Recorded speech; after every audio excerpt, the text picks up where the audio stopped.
Welcome back to Rodu. I'm Rob Dulaban, and today we're talking about eccentric training, an approach that has been proven effective in reducing injuries and improving rehab, particularly in ACL tears, hamstring strains, and patellar tendinopathy. Let's get into it.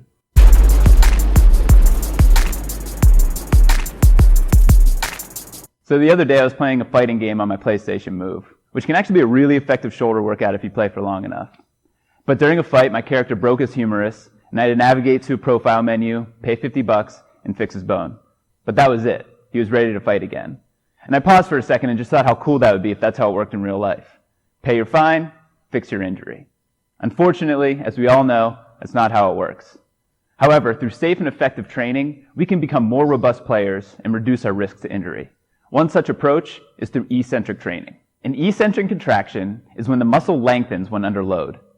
In lifting, this is typically the lowering portion of the movement, whether that's a squat, a deadlift, a bench press. On the field, the eccentric phase is most commonly when injuries occur. This is because eccentric strength is critical in force absorption. Think landing after a jump or planting to change direction. If you don't have sufficient strength to decelerate and stabilize, you're going to suffer an injury. So think of eccentric strength not as the ability to just lower a weight, but as the ability to bring the body to a rapid stop. Eccentric strength is the ability to put on the brakes. Since eccentric strength is critical on the field, eccentric training is critical to implement to prepare you properly. By using eccentric training, you reduce your risk to injuries in 3 big ways: increased force absorption, stronger connective tissue, and greater flexibility. As I said, most non-contact soft tissue injuries occur during the eccentric phase of a contraction. By focusing on eccentric strength in the gym through safe and controlled movements, you prepare your body for that force absorption on the field and become much less susceptible to failure. Now, strong muscles are useless if they have weak connection points. Fortunately, eccentric training builds the strength of your connective tissue, your tendons and ligaments. This strength comes from hypertrophy of the connective tissue and further enhances your ability to avoid injury. And finally, since you're lengthening that muscle fiber in the eccentric phase, you're going to improve your flexibility. And flexibility is critical in athletic performance by improving joint range of motion and yielding more efficient movements.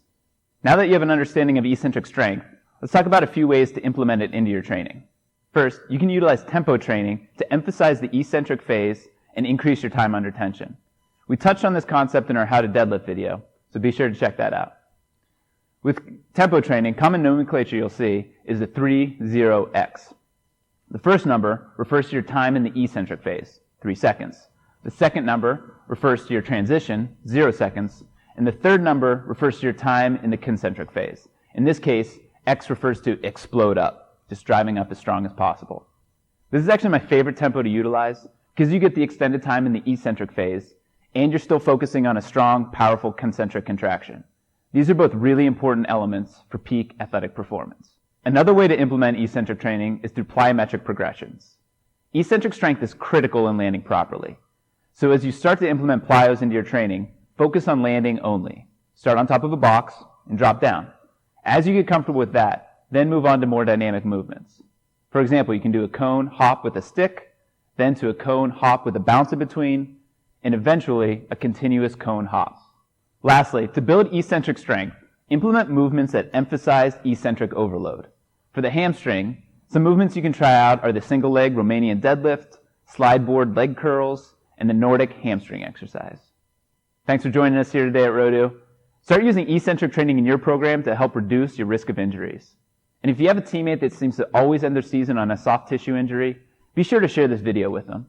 It could be the difference they need to avoid that hamstring strain or ACL tear.